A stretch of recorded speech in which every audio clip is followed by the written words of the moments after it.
grande soirée, ça va être cool, on va pouvoir rouler. Donc bon, bah là on va décoller la voile, un petit coup sec, là, et on décolle en bord de fenêtre pour pas que ça tire trop, on monte la voile au zénith, voilà, après on s'accroche au harnais, hop, et voilà. Donc maintenant il n'y a plus qu'à monter dans le char. On la remonte un peu maintenant parce qu'en fait on va arriver dans une zone de mou, donc on va freiner un peu. Voilà, on fait tourner la voile, on tourne le char en même temps. Et on est reparti dans l'autre sens.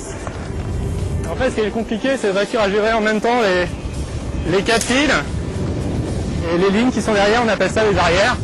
Et ça va faire de frein en fait pour freiner la voile, ça freine pas le char, mais ça l'empêche d'aller trop loin en bord de fenêtre justement, sinon la voile risque de tomber par terre. Et là on envoie en fait des tours quand on descend au vent, c'est pour créer un peu plus de vent sur la voile, pour éviter de rattraper le vent et maintenir le cerf-volant en l'air en fait. On pilote le char en fait avec les pieds tout simplement et le cerf-volant avec les 2 poignets. Mais en fait on a un bout de harnais qui fait que on peut lâcher les mains et ça vole tout seul. Enfin, faut pas le faire trop longtemps non plus parce que sinon le cerf-volant finit par terre. Et on peut aussi en fait enlever les pieds, piloter avec les mains. Mais bon là c'est un peu plus du freestyle. Donc on va faire un petit virage un peu serré. Ça va déraper un peu, j'envoie la voile, ça tourne, ça tire fort et je tire l'ensemble. Et voilà. Donc là on a différents types de voiles. On a la première qui est qui est très arquée. C'est une voile qui sert à faire du kitesurf pour aller sur l'eau.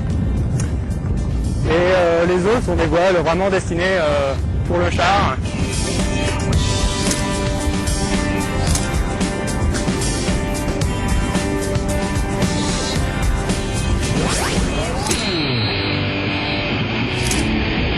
On a besoin déjà d'une condition physique, d'un développement physique.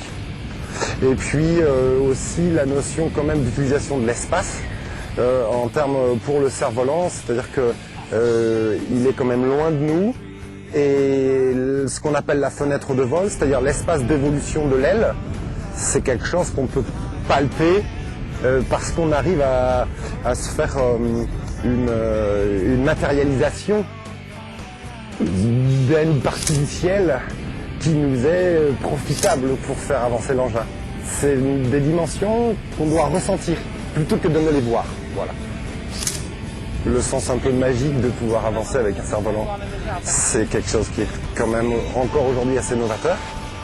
Il y a une ambiance sympathique chez les gens qui pratiquent ce genre d'activité. De toute façon, la convivialité est de mainmise avec l'activité parce qu'on échange sur les conditions de vent, les conditions de plage. Et donc le choix des ailes à utiliser pour aller rouler. Il y a une grande notion de liberté. Le fait de pouvoir utiliser justement tant d'espace dans le ciel, pour pouvoir, le ciel qui est tellement grand, pour pouvoir enfin se déplacer là où on veut sur cette plage. Donc cette sensation d'épanouissement dans l'espace, eh bien, les activités nautiques, les activités aériennes le proposent. On est donc dans une activité dans cette mesure.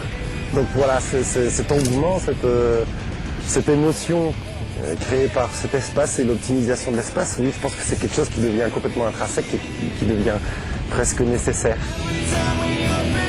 Il y a aussi les émotions liées aux sensations, liées à la vitesse, hein, et puis aussi le fait de parcourir des endroits superbes.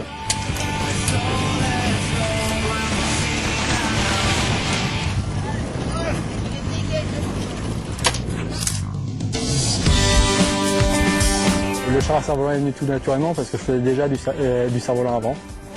Depuis que je fais du char à cerf-volant, en fait, j'ai tout le temps, dès que je sors dehors, dès que je peux voir un peu par la fenêtre, je regarde les nuages, s'ils se déplacent, si je vois des arbres, je regarde un peu les feuilles pour savoir s'il y a du vent ou pas. On commence maintenant à voir un peu de personnes qui viennent du char à voile, qui viennent nous rejoindre. Mais c'est assez récent en fait. Au début on était assez à part par rapport au char à voile. Et maintenant on commence à être connu et on fait d'ailleurs toutes nos compétitions en général avec les chars à voile ou avec les speed sail.